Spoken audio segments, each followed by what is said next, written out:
mga kaalamat, andito na tayo sa day 5 ng North Loop natin. Ang target natin ngayon ay sa Pangasinan, Tarlac, Nueva Ecija. Ang target natin na lugar ngayon para sa pang-limang araw nating North Loop. At andito kami ngayon sa Bigan. Dito tayo magja-jump rope. Dito sa Coffee Swing. Dito kami nag-check-in. Tayo ay didiretso na ngayon sa biyaheran. So ride safe sa ating lahat mga kalamat. Alright. Update na lang ulit sa lugar. Alright.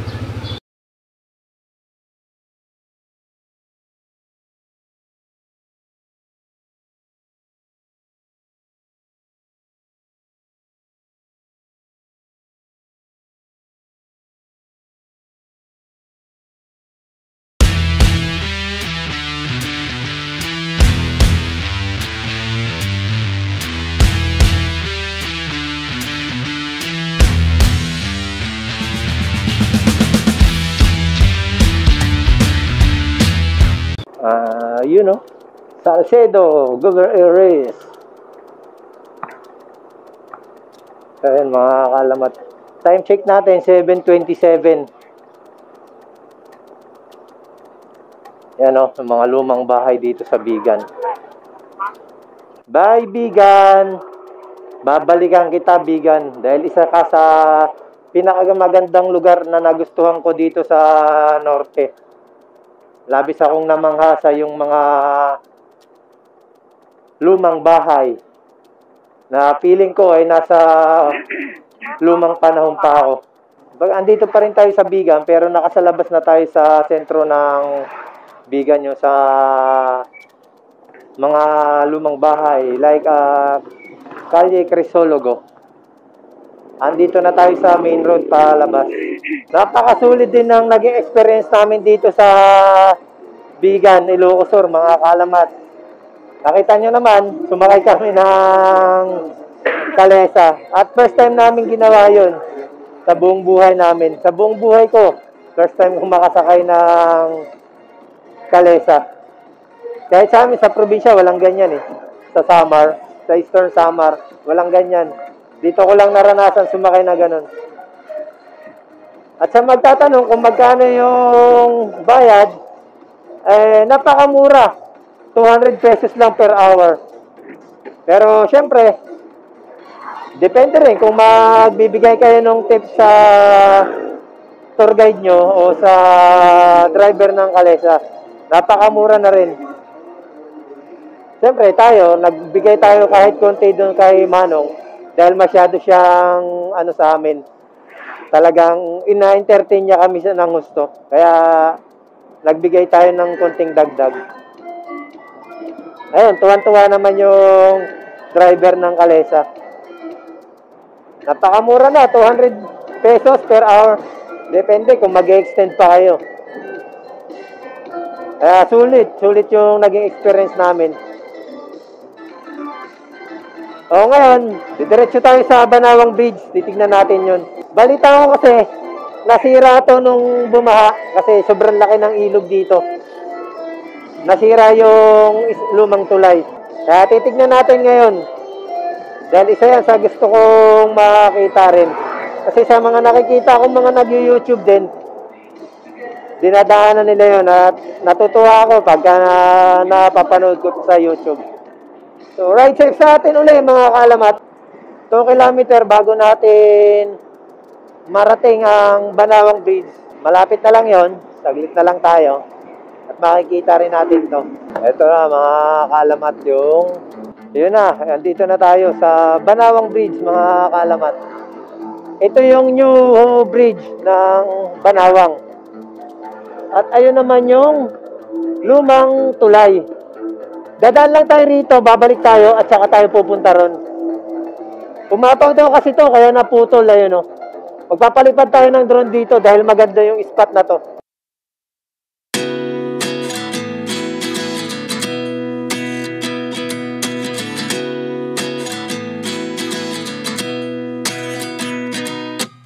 At 29 and I find myself wondering what did happen happened to the last 10? I ran away with my life, fast forward, never turn back again. It's kind of funny that the more we pass time, the more we need to set the rewind. And 19 was the year I had to leave you, but now I'm seeing all the signs. Is this really happening? I can't believe it's true. I'm just as surprised as you. Is this really happening? I can't be too sure, but one day I'll be yours again.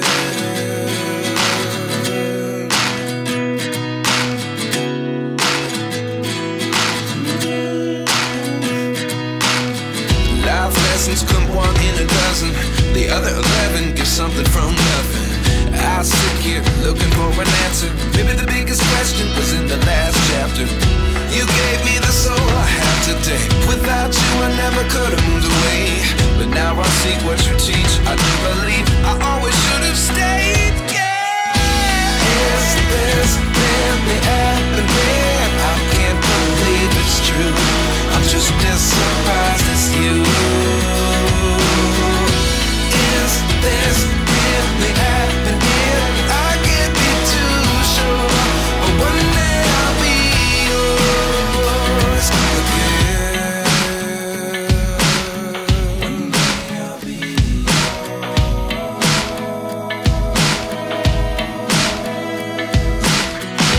One day I'll be yours. I'll be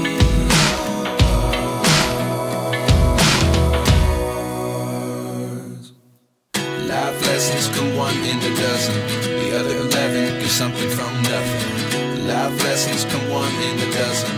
The other 11 give something from nothing. Life lessons come one in a dozen. The other 11 give something from nothing. Life changes, just open the door. One thing's certain, I'll always be yours. Is this really happening? I can't believe it's true. I'm just as surprised as you.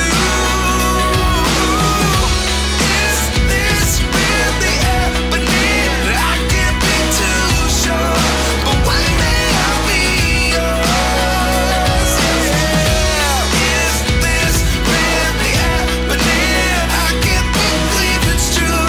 I'm just as surprised as you.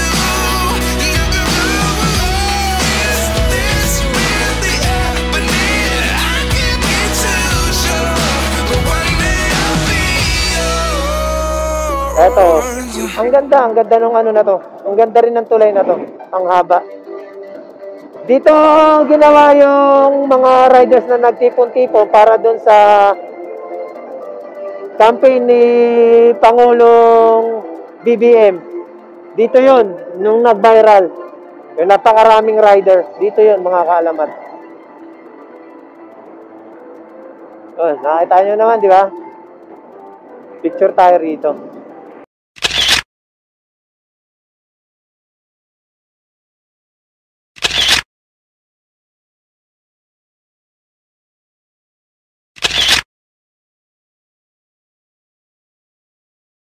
Nakakalungkot lang na makita yung lugar na to, mga kalamat, dahil yun, yung naputol na tulay na yun. Dahil nakikita natin to dati na buo. Pero ngayon, naputol sa gitna pa talaga siya naputol. Pinakagitna niya pa talaga naputol.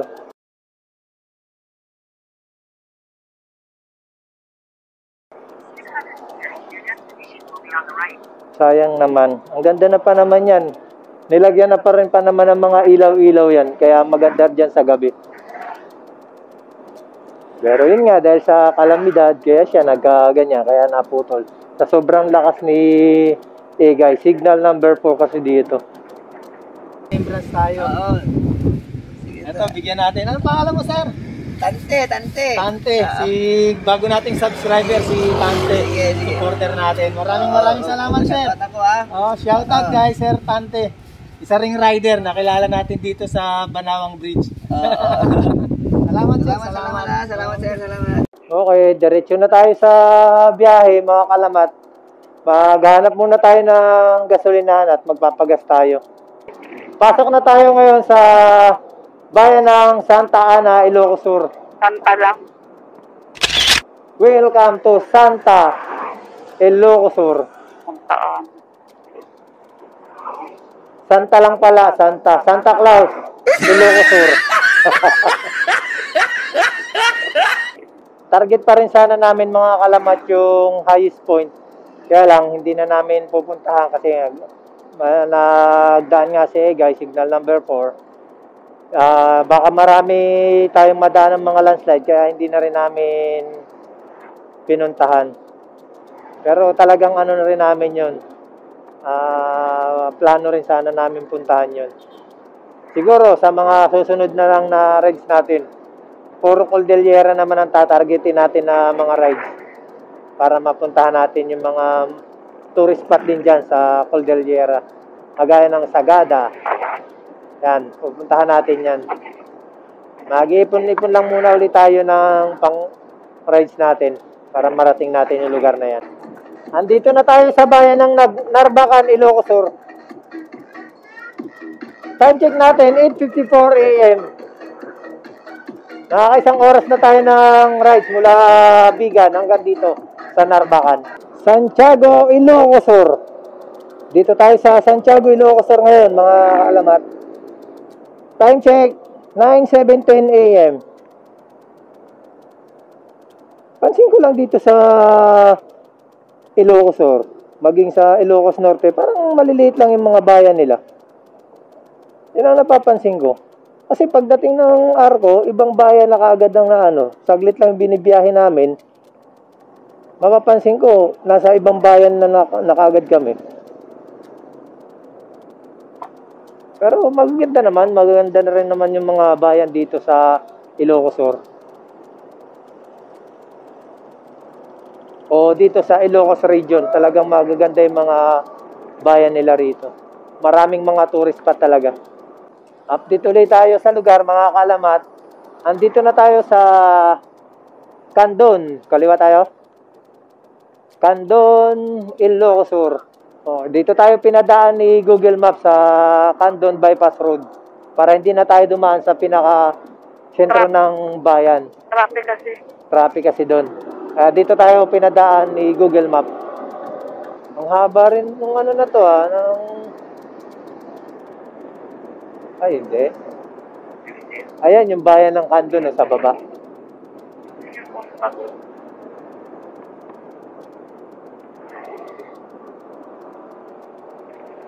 Evacuation center nila. Medyo mahaba rin malayong bypass road ng Candon. Dito kami sa Santa Cruz, Ilocos Sur, mga kaibigan. Kakain muna kami dito sa Food Street Restaurant. Medyo nagutom na kami. Kakain muna kami. Nag-ikot kami. Okay. Anong mga nila? Yun. Ang lambot na. Yun. 2 kanin. Ano to? Yun, dinakdakan. Gusto ko yan. Nung isang araw pa ako naghahanap niyan. Dinakdakan ako ng asawa ko. Dito, dinakdakan, ulam. Sa Maynila, pag sinabing dinakdakan ka ng asawa mo. Tagudin, Ilocos Sur na tayo.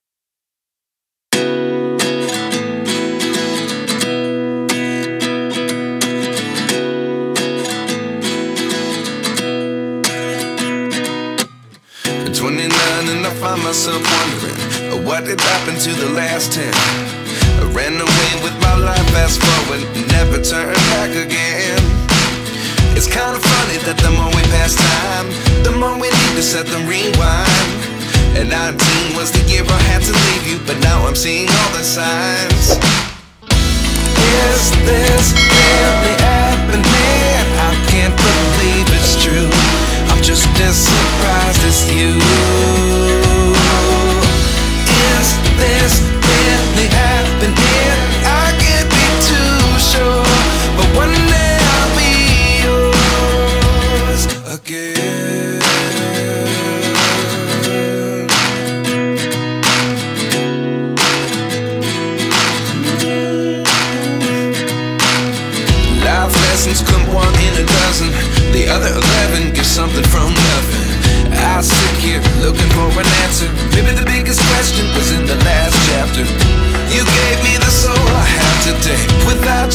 never could have moved away, but now I see what you teach. I do believe I always should have stayed. Yeah, is this really happening? I can't believe it's true.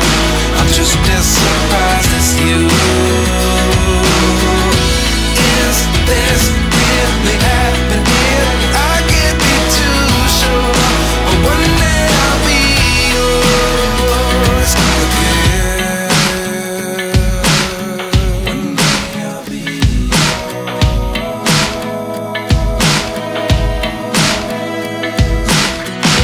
One day I'll be yours.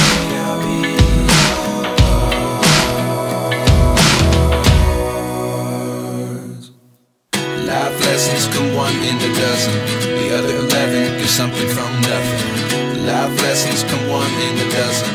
The other 11 get something from nothing. Life lessons come one in a dozen. The other 11 get something from nothing. Life changes just open the door. One thing's certain, I'll always be yours. Is this really happening? I can't believe it's true. I'm just as surprised as you. Is this really happening? I can't be too sure, but one day I'll be yours. Yeah. Is this really happening? I can't believe it's true. I'm just as surprised as you. Is this really happening? I can't be too sure, but one day I'll be yours.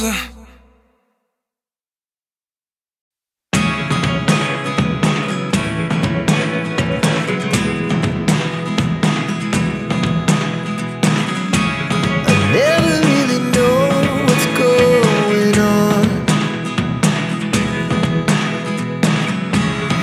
Look at me sometimes like all you want to do is run. Hear me out, hear me out. If all the things you never show, there are the things I want to know. Secrets start in your heart so slow. But if you don't wanna tell me now, I guess I'll never know. Losing almost all my energy. Sa isa pa sa napansin ko dito sa Ilocos, bawat lugar, may mga tricycle nila. Ang gaganda rin ng mga tricycle nila rito. Tulad dito, ang gaganda ng mga sidecar nila rito. Katulad ng mga yan, Ang ganda, kulay dilaw. Parang mukha ng kotse yung mukha. Ayun pa isa, palabas sa gate, Ayun, Maganda rin mga sidecar nila rito. Pero syempre, iba, mas maganda yung sa amin, sa Montalban. Mas the best yung mga sidecar doon. Hindi pa tatalo yun. Hindi ako patatalo. Mas maganda mga tricycle sa lugar namin, sa Montalban. Ang haba rin ng tulay na to, mga kalama to, ang ganda rin. Talagang gaganda ng mga nila rito, mga tulay sa bandang Ilocos na to. Bandang sa norte na to. Ang haba. Ang ganda. Wow, ang ganda.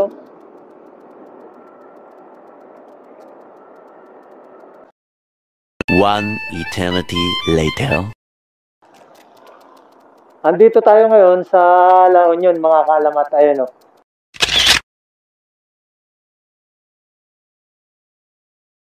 Papasok na tayo. Alright. Yun. Nandito na tayo sa loob, sa La Union. Maraming bawang dito, kaya nga La Union Ito, ilagay mo to. Wow, grabe! Pakaganda ng kalsada rito. Sana all. Mapapasana all ka na lang talaga. Grabe talaga yung mga kalsada dito sa bandang norte. Grabe, wala akong masabi kundi grabe. Sana, ganito lahat ng kalsada. Ganda. Ito yung La Union town proper nila. Ito pala yung pinakasentro ng La Union. Town proper. Okay. Manila, San Gabriel, Luna. Diretso tayo. Okay, maganda. Okay rin yung bayan ng La Union. San Juan, La Union tayo, mga kaalamat. Bibili muna kami ng tubig dito sa San Juan. Ito pala yung nila, munisipyo.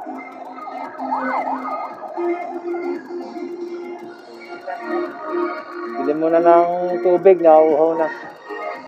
Okay, nakapagpagasolina na rin tayo dito sa Bawang La Union. Pang 8 gasolina na natin to at ang gasolina natin ay 175 pesos. Ride safe ulit mga kalamat. Kaling ng nila lugar dito, no? La Union, Bawang. Marami talagang rito.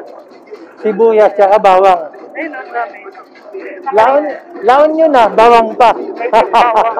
Ayos Dito ulit tayo sa oras tsaka sa lugar mga kalamat. Agoo La Union na tayo at ang oras natin 12:59. Yun, saktong alauna na. Ayan 6 na oras na tayong bumibiyahe. Ito yung sentro ng Agoo La Union mga kalamat. Nice job.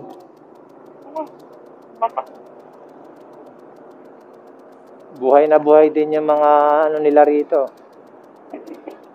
Mga negosyo nila. Itong tulay na to, ito yung boundary ng La Union tsaka ng Pangasinan. Agat, season Pangasinan. Nandito tayo sa Agat, season Pangasinan ngayon. Gemba. Gemba Nueva Ecija. Okay, mga kaalamat, andito tayo ngayon sa Binalonan, Pangasinan. Goldaneta, Gemba. Boss, thank you! Binalonan, Pangasinan. Kung dumiretso tayo doon, papunta na raw ng Tarlac yun. So, hindi tayo doon dadaan kasi Tarlac, Bulacan, Nueva Ecija. Sa Bulacan kasi, sabi nung nakausap ko ng lokal doon sa La Union, galing daw siya ng kahapon, baha daw. Mahirap daw dumaan ngayon doon. So, dito tayo mag-Nueva Ecija na lang tayo. It's getting hard to talk to you, and I'm the only one who speaks. It's all the things you never show. There are the things I want to know. Secrets start in your heart so slow. But if you don't wanna tell me now, I guess I'll never know. Here we go, turning all around. Update muna tayo mga kalamat. Andito na tayo sa Lupao, Nueva Ecija. At ang oras natin, 3:29 PM.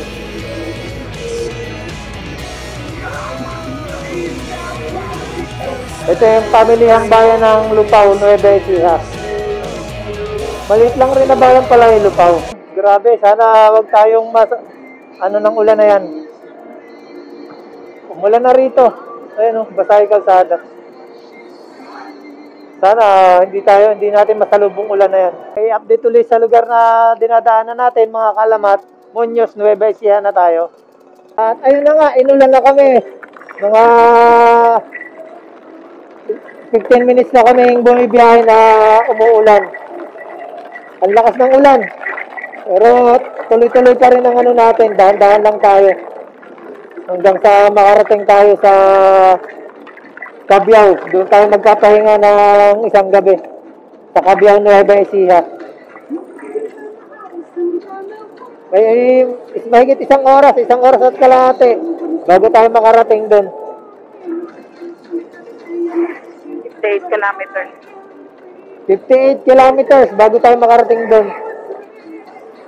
Kaya kung titigil lang tayo at hintayin natin na tumigil yung ulan, hindi po pwede. Mas matatagalan tayo. Nagsuot na kami ng kapote ngayon para dire-diretso na lang yung biyahe natin. Kabanatuan, Nueva Ecija na tayo, mga kaalamat.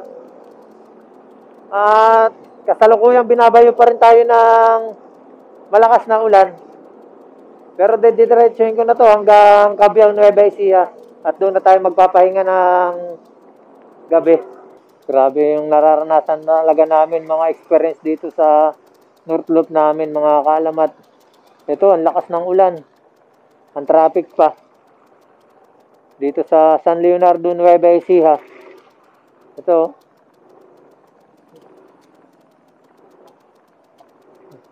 Pero di bale, 10 kilometers na lang ay 15 kilometers na lang dun sa pupuntahan namin.